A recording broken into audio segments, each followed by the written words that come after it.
God together every day, anytime, day and night as possible. Pray. The one I regret my life, number one,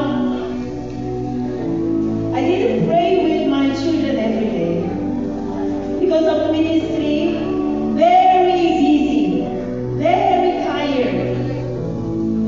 That's why I always skip and skip and skip. Anyway, Wednesday, Friday, and Sunday, we always go to church together and pray and worship. But it's not showing the education and true education to the children. What we have to do, the Lord is not looking for spending 1 hour Sunday in the church. The Lord is looking for someone who are praying every day with your family, especially with your children. Mga lolo, lola, mga magulang, you must listen. You will not regret like me. Kabinihan na. Bless the children. This is a sample. Sunday is a sample of our Monday to Saturday. We have so much delicious fellowship with God from the morning to the evening. You know, mga children here, they stay the whole day until prayer meeting. In my heart, I love them so much. How much is God's heart? We must feel God's heart. Can you touch your heart? You're not late. Even now, you pray for your family, your children, your apple, and then the other hand to our PCC children. Let's bless them. Oh, hallelujah. We thank you so much for these children. Lord, thank you so much. They are being prayed by their parents. Lord, although their parents are not serving God, let them be the spiritual leader in the family. Oh, hallelujah. Teach them in the right way so they will not go astray in the future. Teach them how to overcome. Oh, hallelujah, Lord. Teach them memorize the Bible verses. Only the memorization has the power to protect their spirit and soul. Let them write the word of God in their heart by listening to the prayer of mother and father, by listening to the voice of the word of God. The mother and father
few days ago, 187 people died 187 na katao po ang namatay po in airplane crash in dahil sa Korea. isang aeroplano na crash po. The forest fire burned down almost all the houses in one barangay. How many barangays in Los Angeles, California? Yes, let's watch, okay?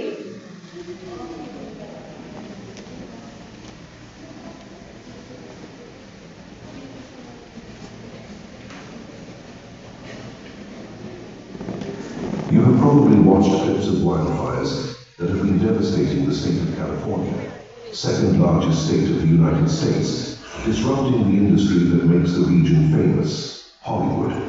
In this video, we will talk about something that many are not talking about, an event that took place at Hollywood a few hours before the fire started. Blasphemy. Yes, you got it right. Hollywood mocked the name of God hours before the fires started. In fact, a day before the wildfire started destroying California, there was at Hollywood an event called the 2025 Golden Globes Awards, which celebrated the best in cinema and television. While Hollywood stars and artists were honored for their best movies, comedian Nikki Glazer, who hosted the first awards show of the season, made a speech in which she included the name of God in the most demeaning way, mocking him and showing him receiving 0 score from Hollywood, while being the creator of the universe. Everyone in the hall laughed as she continued joking with the name of God. Welcome to the 82nd Golden Globes. You were incredible in Dune. But for all of your scenes, you were the year you've had. Glenn. That was Moms Are Holding Strong with 3 shout-outs. God, creator of the universe, 0 mentions. The question here is, what was she trying to accomplish with that speech? Yes, it was time for entertainment and fun, but why include the name of God and make fun of it during dishonorable activities? Less than 48 hours after the blasphemous speech, the wildfires reached the state, forcing thousands of residents displaced. After more than 12,000 residences and businesses were destroyed, causing an estimated $300 billion in damage. At least 24 people are dead and hundreds of others injured. Flames ripped through the Pacific Palisades, one of the wealthiest neighborhoods in the country, leaving firefighters overwhelmed as they attacked the blaze from the ground and the air. Nearly 30% of the country's film and TV workers live in this part of California. That includes behind-the-scenes writers, editors, camera operators, makeup artists, caterers, and more. In fact, California has always had problems with fires, but never on this big of a scale, and never quite this disastrous before. I'm not saying God sent the fire to punish them. I'm not sure for that, but one thing is sure, the fire wouldn't have started without the will of God, because nothing in the entire universe happens except that it is under God's command and total control. In fact, there is a point beyond which the patience of God will not go. There is a line drawn among nations, among individuals and in families and in communities, and whenever humans dare cross that line, the consequences occur. Mocking God and using his name as a curse word is nothing new for Hollywood. For years, Hollywood has used its movies and songs to cross boundaries and trivialize the sacred. It has used its platform to teach people mock the name of God, minimize his commandments, and reject his standards. In a city that thrives on the illusion of invincibility, it's easy for those who walk on the spotlight to forget that there is a higher power that governs the universe, a power greater than fame, fortune, and success. But less than 48 hours after the Golden Globes blasphemy, Hollywood was on fire. It is important to note that, according to Holy Scriptures, when God's punishment comes, the sinners and the innocents around are all destroyed. That's why you will see houses of worship, including mosques and churches, being destroyed after a natural disaster. So, are these fires some sort of God's judgment? This is something we cannot confirm for sure, but one thing is sure. A good solid rain from the sky would immediately fix this terrifying nightmare, and God is the one that sends rain, the one that Hollywood so joyfully mocks. These kinds of calamities come to remind humanity that God is the one who is in charge. To conclude, it should be remembered that, for us who are not touched, our responsibility is to do everything we can to help those people in need, as as our fellow humans. Thank you for your time. Isa pa? May isa pa pong video.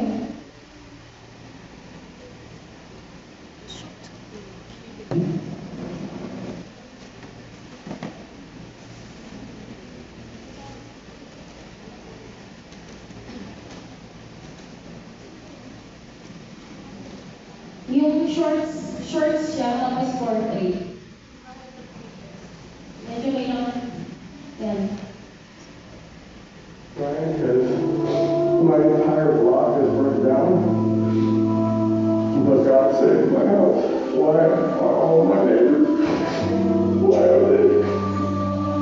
And then, in the middle of two burned down blocks, there's one house standing, and that's mine.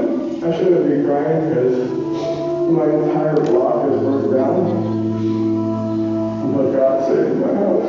Why are all my neighbors? Why are they? And then, in the middle of two burned down blocks, there's one house standing, and that's mine. I shouldn't be crying because Isa pa? Yeah. Pakibukas pa yung ilaw. Did you understand the second video, short video? Yes. A true Christian man testifies. Surrounding him, all our burned, but his house was leveled. Lahat po ng mga bahay sa kapaligiran po niya ay nasunog, pero yung bahay niya lamang po yung naging hindi po nasunog. So do you believe Bible is the prophecy for this earth? Naniniwala po ba kayo na ang Biblia po ang nagpa-prophesy ng mga mangyayari sa mundo ito? Amen. And the promise of God?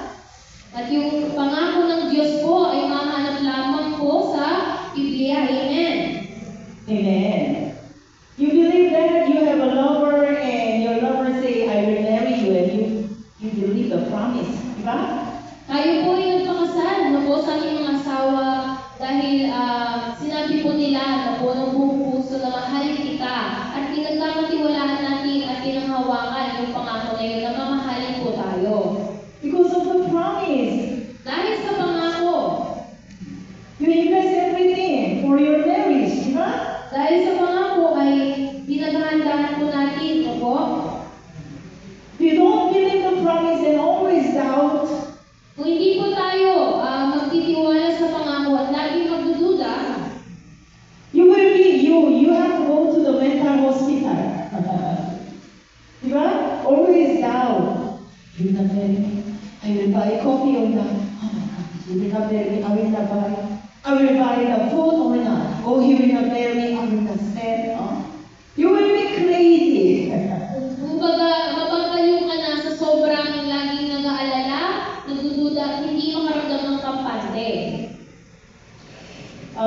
You know, 187 Koreano namatay sa Korea because of the airplane crash. Kung narinig niyo po yung balita ng sa Korea po na may aeroplano pong na-crash, kaya 187 na katao pong namatay.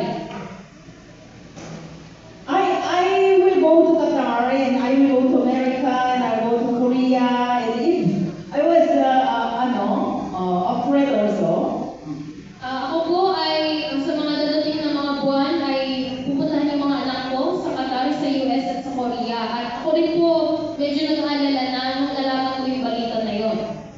You know, in our short life, earthly life is temporary, di ba? Temporary. Alam naman po natin, ang buhay natin sa mundong ito ay pansamantala lamang. Jesus come, very early, we will not die. Pag dumating po, si Jesus, no po, bago tayo mamatay. No po, dalawang paraan lang po yan. Either matapos ng buhay natin sa mundong ito, o babalik po si Jesus para sutuloy tayo bago mamatay. Okay? When Jesus come, little later pa, we all will die. Kung mas late pa dadating si Jesus, baka maabutan ay patay na po tayong lahat.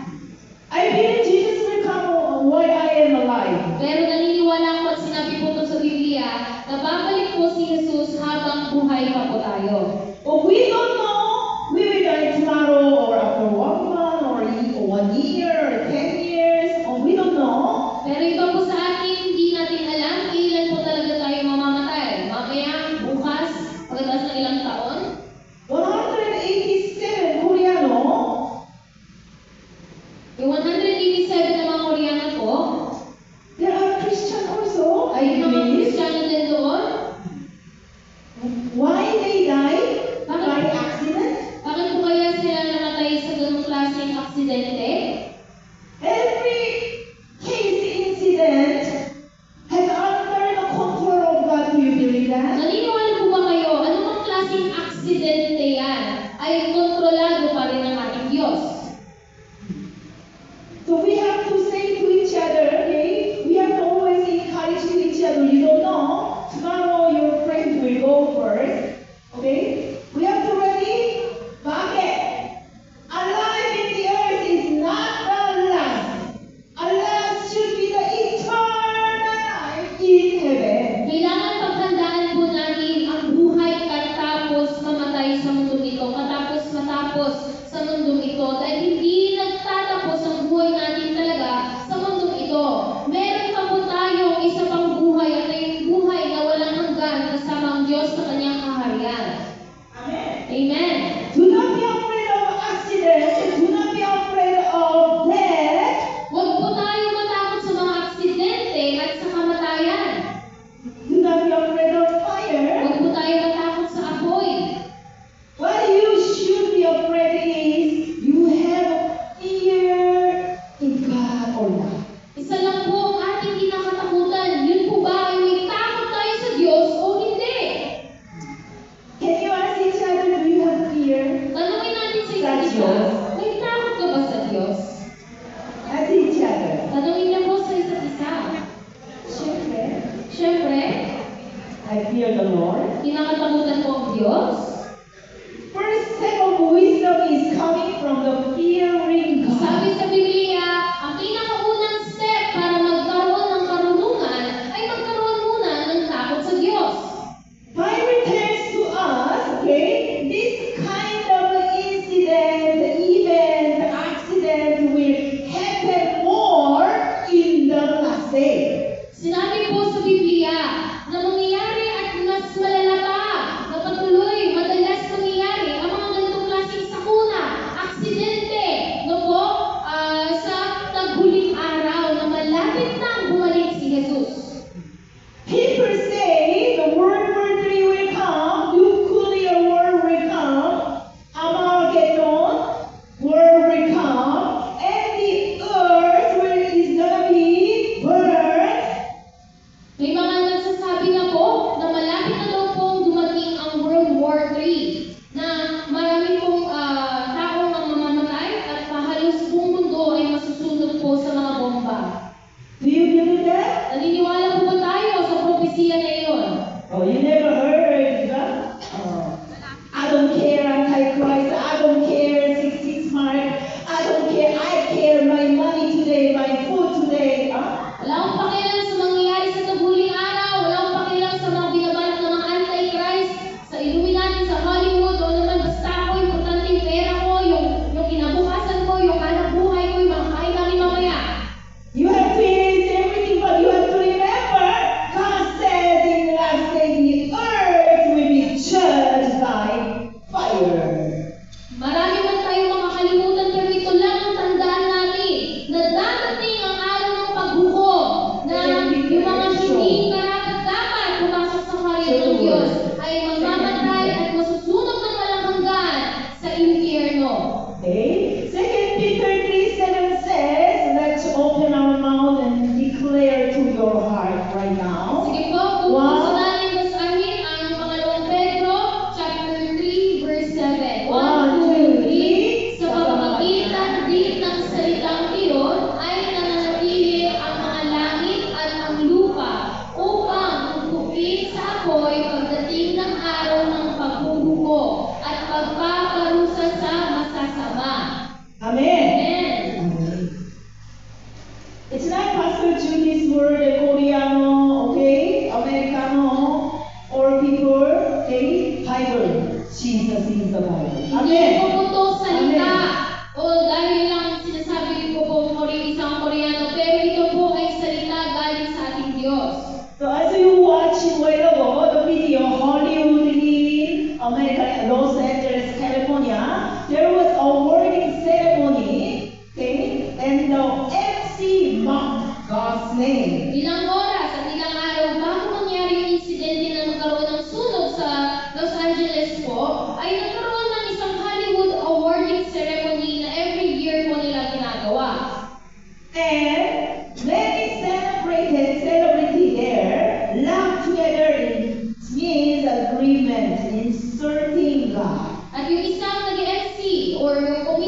and forever. Stop. Very good.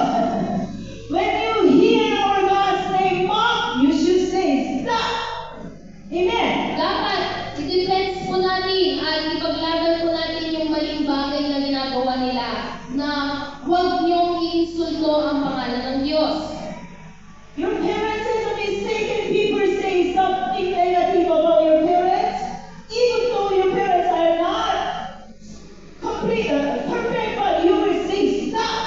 Hindi po ba, pag may ibang tao na po iniinsulto ang pangalan ng magulang ninyo porket nagkamali lang po sila, hahayaan niyo po bang gawin po nila yun na pagtawanan po yung mga magulang po ninyo, husgaan sila? Hindi po, magagalit po kayo dahil wala na silang respeto sa magulang po ninyo kahit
believe you lost the reward.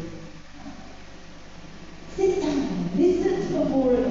Amen, that's right. Amen, amen. And regarding my life, you should do that.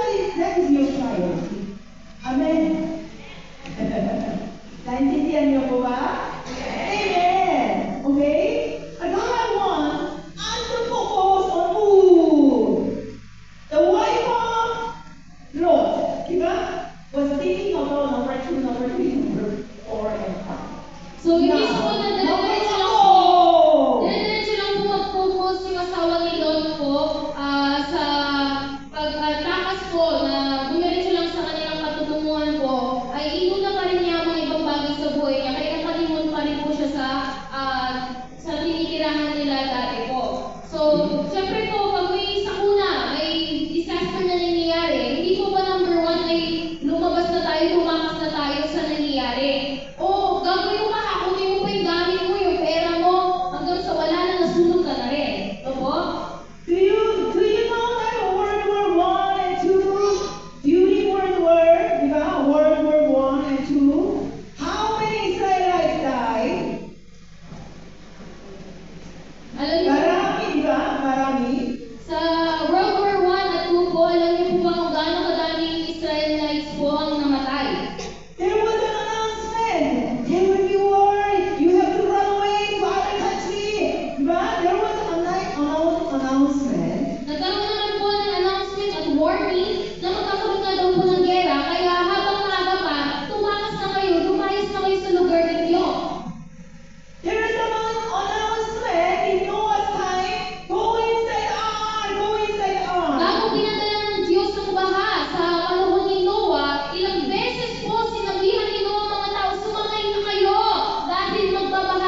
Ilang oras ka lang naging Diyos.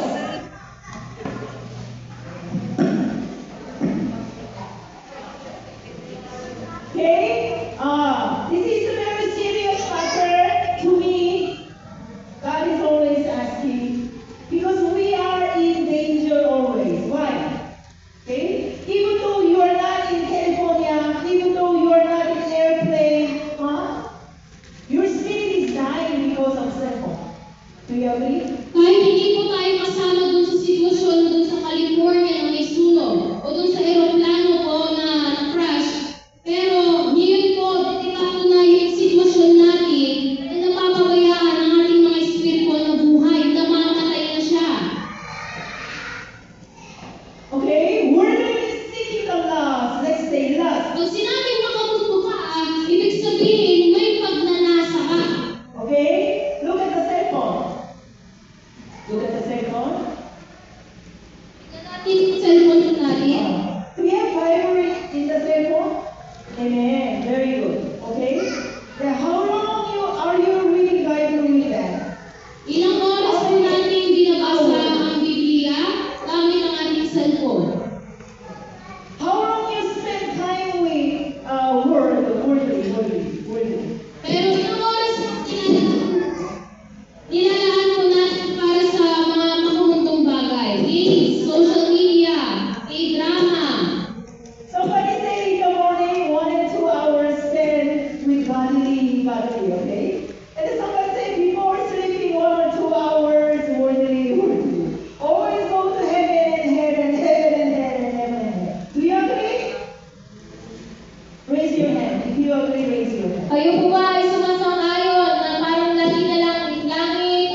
sa Diyos.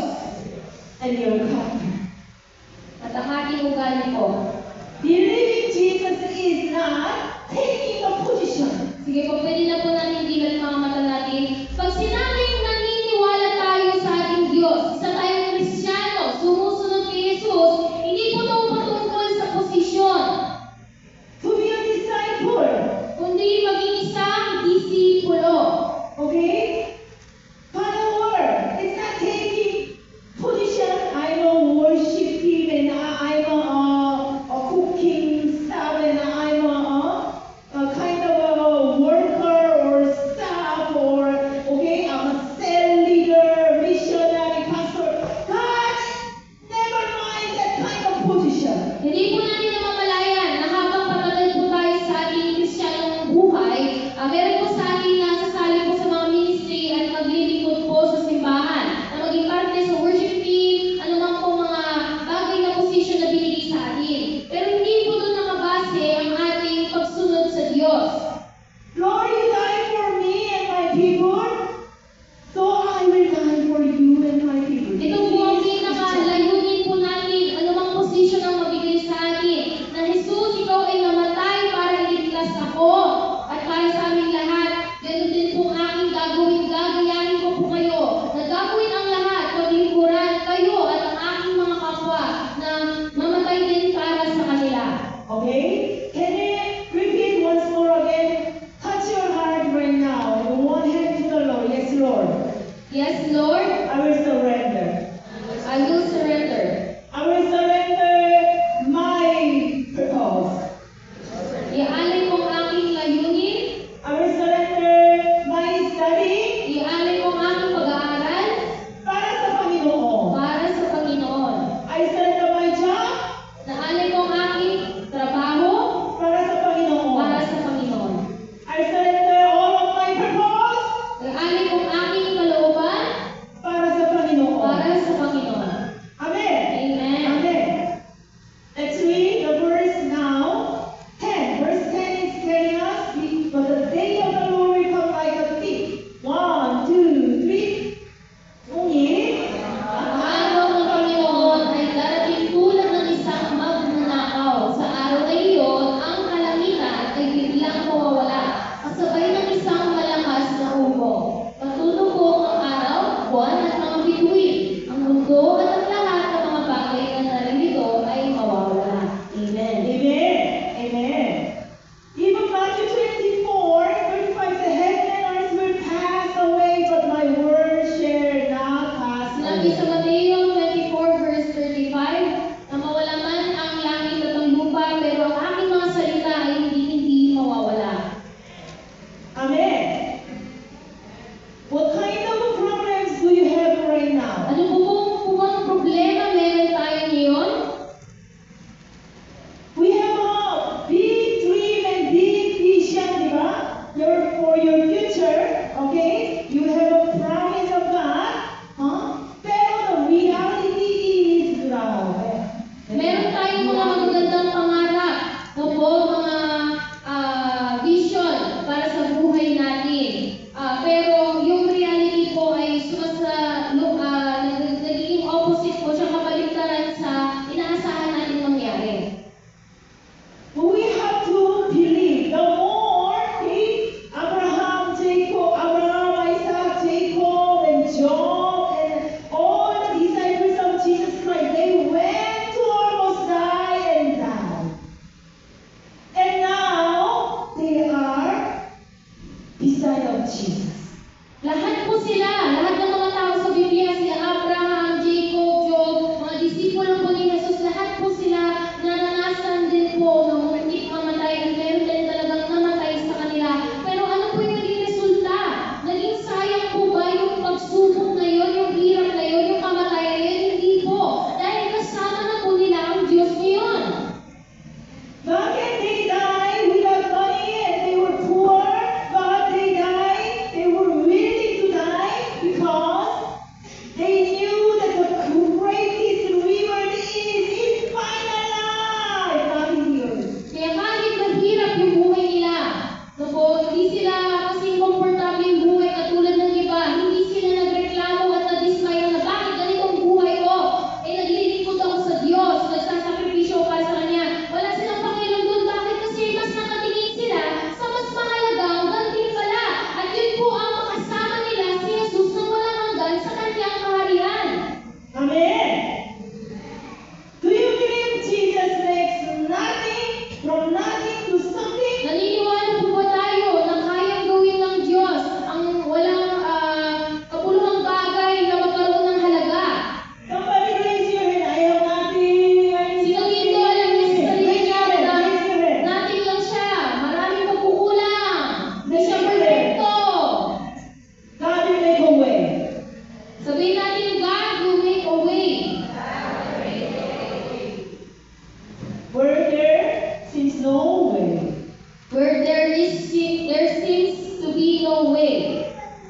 He works in ways. Okay, He's a way maker. Let's say way Siya maker. po ang ating tagagawa ng paraan.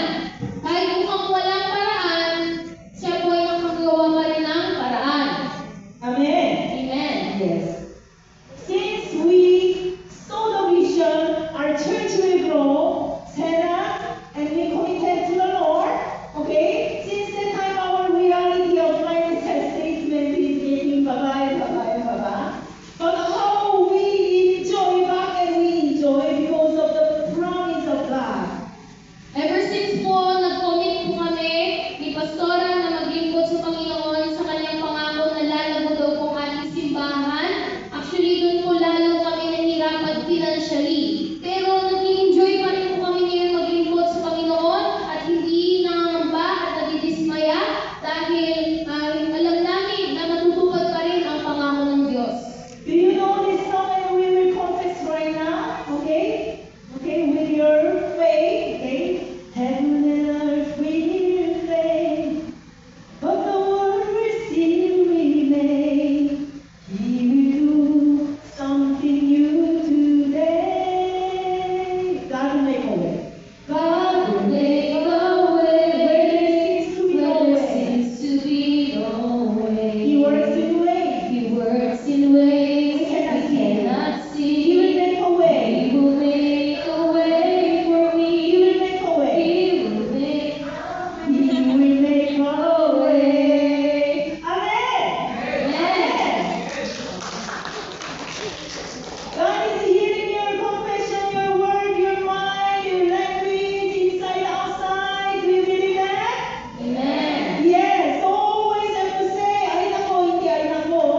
I believe. God will make a way. Amen. Love. Amen. Smile to each other. God will make a way for you. Bro, don't worry. Sis, don't worry. God will make a way for you. Amen. If you work for God, God will make a way. If you study for God, God will make a way. Ano ang para sa Panginoon? Para sa people, mga tao. Ano po Amen. ba ang para sa Diyos natin? Yun din po ay para sa ating kapwa. To love God and to love people. Okay? Love God, loving. God is loving people. Okay? You have to study for giving your knowledge to others to win them. Lahat ng ginagawa natin ay para sa Diyos. At kung para sa Diyos yan, para rin po yan sa ating kapwa. Kung mahal mo ang Diyos mo, mamahalin mo ang iyong kapwa. Ba't ka nag-aaral mabuti? Para may pasa mo ang napag-aralan mo sa ibang tao. Okay? And make money to help the poor. Para makapagtrabaho at ipon ka ng maraming pera, nagdadagin yung mga pera na yun para makabigay ng tulong sa ibang tao. Make money for yourself, look, pwede na. Amen. Ikaw ay magtatrabaho para may pera ka pang merienda sa cellphone nyo. Amen! Amen. For winning soul is the greatest reward. Pag tayo po ay nagpapanalo ng kaluluwa, yun po ang talagang pinakagantimpala ng buhay natin. Amen. The last, I want to declare with you together. Okay? Verse 20 is saying, keeping his promise. Okay? Can we declare our last verse in Isaiah? Ideklara po natin ang Isaiah chapter 41 verse 10. Okay? God is reminding us, how can we stand firm until eternal life? Keep his Paano po ba tayo tatayo ng matatag sa ating mga pananampalataya?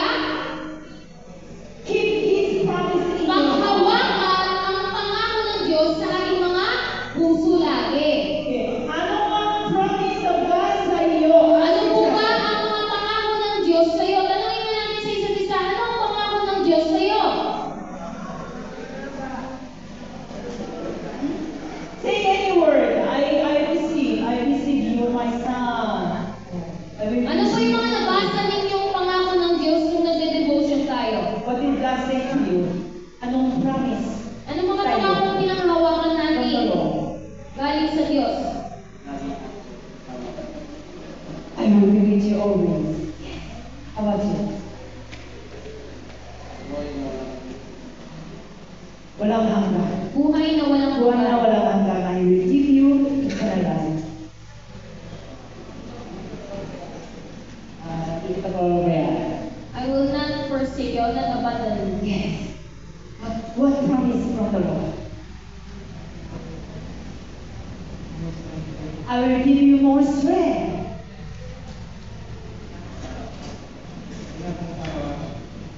I will carry you every day. Amen. Amen. We Christian life is remember and remember, remind. God promised me. Amen.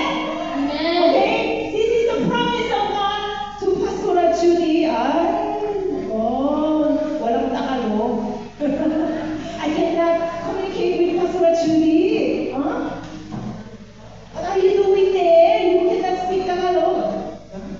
But the Lord is telling me, Judy, I will use you greatly. Not only in the Philippines, in Korea, in USA, in Qatar. Amen. Amen.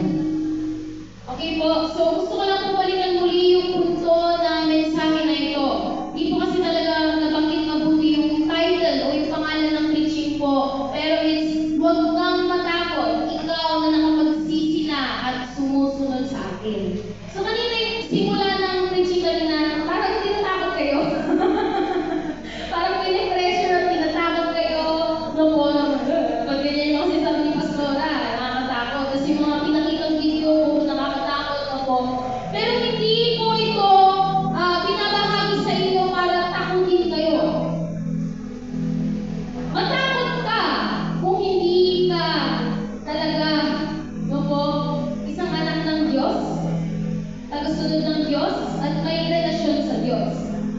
Pero huwag kang matakot. Katulad ng iba, kung alam mo sa sarili mo, may kaligtasan ka na. Kung alam mo sa sarili mo na anak ka talaga ng Diyos, na malaya ka na sa pagiging alipin ng Diablo sa buhay natin. No po? So kung ikaw ay kinakabahan, ikaw ay nagdududa, kung maliligtas ka ba, kung madadamay ka sa mga ganitong klaseng insidente, no po? Ay, i-check niyo mabuti yung spiritual niyong buhay, yung relasyon niyo kay Lord. Bakit ka kinakabahan? Di ba po? Kung yung magulang mo, alam mo hindi ka papabayaan, kakabahan ka ba? Magdududa ka ba? Na makakapagtapos ka sa pag-aaral? Hindi. Alam mo makakapagtapos ka sa pag-aaral, kampante ka. Kasi alam mo hindi ka papabayaan ng magulang mo. Ikaw ay anak nila. So ganun din po sa ating Diyos. Hindi po ito para takutin tayo. No po, ito po ay para i-encourage tayo na tayo'y pinagpala, na special tayo sa ibang mga tao na walang pananampalataya sa Diyos. Na hindi na natin kailangan pa maranasan ang mga ganitong bagay at yung kamatayan, no po. So number 1, ano ba ang inuuna natin sa buhay? Yun ang mga bagay kung ano yung kinakatakutan natin. Kung ang pinaka-kinakatakutan nyo ay masaktan, mapabayaan at mamatay yung pamilya nyo, yung mga anak nyo, yung magulang nyo. Kung ang pinaka-kinakatakutan nyo ay magutom kayo, maubusan ng pera, ng pagkain. Kung ang kinakatakutan ninyo mawala ng trabaho, ang kinakatakutan ninyo hiwalayin kayo ng jowa mo. Kung puro ganun ang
Yung mga disipulo ko, pinagalitan ko sila nung nag-cell group kami. Ba't di kayo nagre-reply sa akin? Alam mo yung nararamdaman ko, di niyo ako nirespeto. Sinisin niyo lang ako. Tama ba yun? Disipulo ko ba talaga kayo? Hindi niyo ako nirespeto. Wala kayong takot sa akin. Kaya mga kapatid, kung totoong may takot ka sa Diyos, may respeto ka sa Kanya, kasi alam mo, nagtako ka lang, hindi ka isang Diyos, na kailangan mo ang Diyos natin. Siya ang naglikha sa atin, siya ang nagbigay ng hininga sa atin. Tayo, babalik lang tayo sa lupa kung saan din tayo nanggaling. Kaya uunahin mo ang Diyos. At kapatid, pag inuna mo ang Diyos, wala ka ng iba pang katatakutan. Kahit anong sabi pa nilang gera, lindol, o ano pang mga sakuna na pwedeng dumating dahil tag-uling araw na hindi ka nangangamba, hindi ka matatakot. Kasi alam mo sa huli, ligtas ka pa rin. Alam mo sa huli, kasama mo ang ating Diyos. Alam mo sa huli, ikaw ay anak ng Diyos, para din ang kanyang pamilya nakatira sa kanyang kaharian. Amen po ba? Can we stand up?